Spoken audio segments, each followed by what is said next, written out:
Hello, Bible Fellowship Church. This is Pastor Chris, and I'm back here with Daniel Bagherpour. Daniel, hey, we're Chris. here talking about joy again, man. Yeah. And just yesterday was Christmas, or actually 2 days ago was Christmas, and man, we're still on the subject of joy. I really hope you guys had a great Christmas.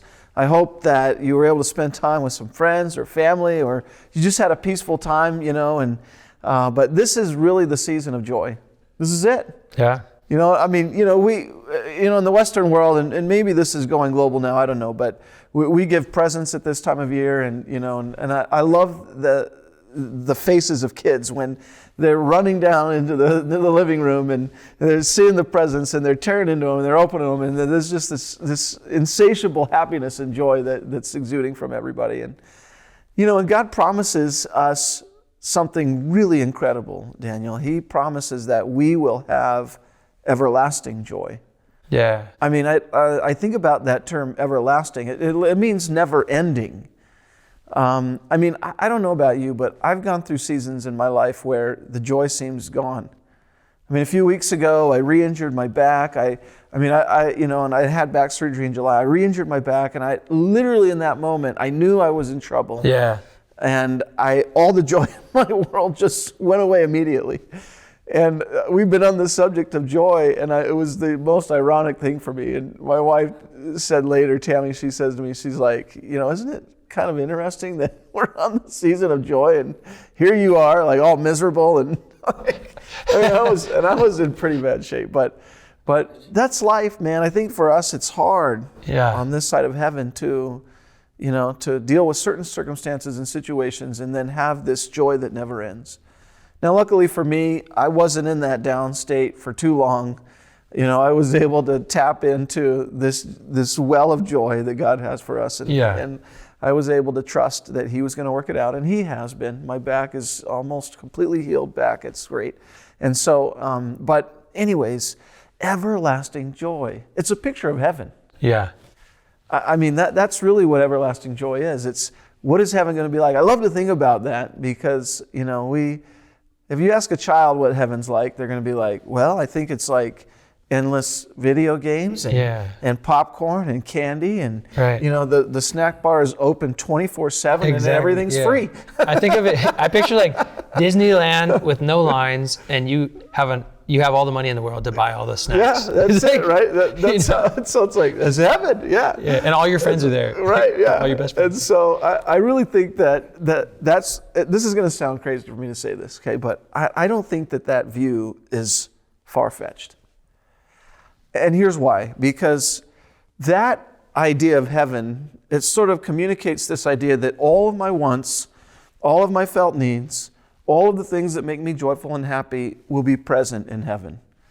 And some would say Disneyland with all my friends and endless money. Some would say Avatar. Some would say, but to imagine what it's going to be like is difficult. But the reality is, and the Bible describes it this way, that we will experience a place where all of our felt needs will be met, where all of the things that make us joyful and happy will be present in our lives. Mm-hmm. What those things will be when we get there, I don't know exactly, but it will be like that. So yes, there's truth in that. Yeah. Heaven is the place where there is everlasting joy. I mean, you think about the moments in your life where you've experienced the most joy, and then multiply that by 10, and then have it last forever where it never ends. That's heaven. Yeah. Oh, this is incredible. Yeah. I'm like, sign me up, Lord. I'm ready to go. Yeah. This is why Paul said, to live is Christ, but to die for me is gain. I mean, it's going to be even better. Yeah. Because I'm going to heaven. Yeah, because there's no back pain in heaven. Right. He says He'll wipe away every tear and there'll be no more pain. Yeah. I'll be running marathons, man. Yeah. Yeah, or even longer. Yeah. And I'm probably not going to be afraid in heaven, too. Well, that's true. I'll probably start skydiving in heaven. I'll save some things for that time. I'm not ready yet. Swim with the alligators. Swim with the alligators. I'll be riding on the back of alligators.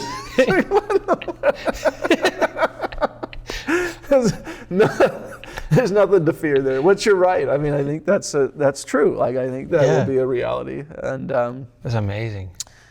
It's going to be incredible, you guys. I can't wait. In Revelation 19, we see a picture of what John describes there as the wedding feast of the Lamb. Yeah. There's a party Yeah. that's being planned sometime down the road in the future for all of those who have believed and who have put their faith and trust in Jesus, And all of those who have been saved. And you were saying, because you're part Jewish, right?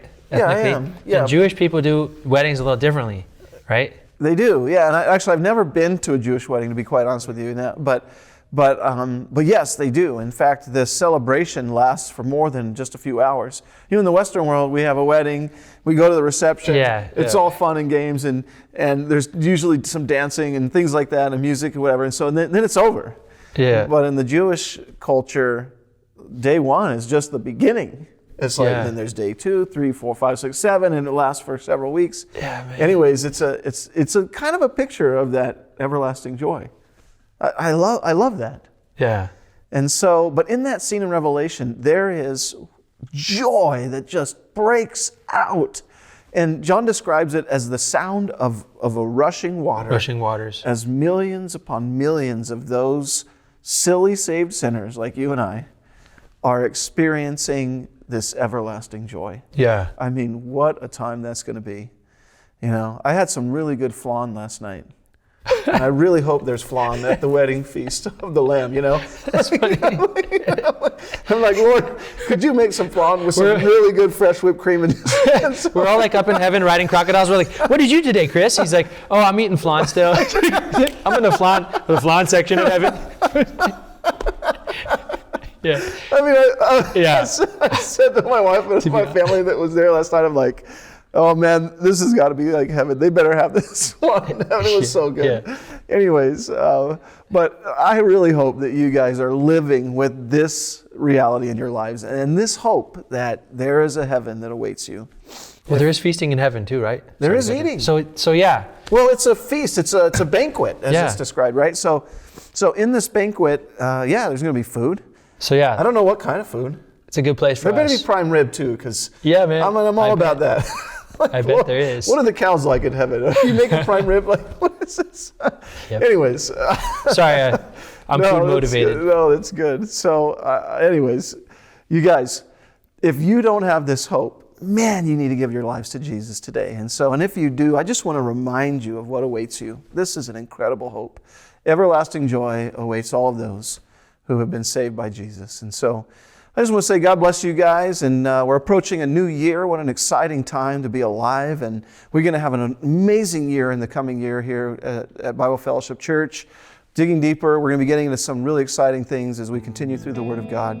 But anyways, I just want to say we love you, and God bless you, and we'll see you back again real soon. Thanks, Daniel. Thanks, Pastor Chris. Yeah.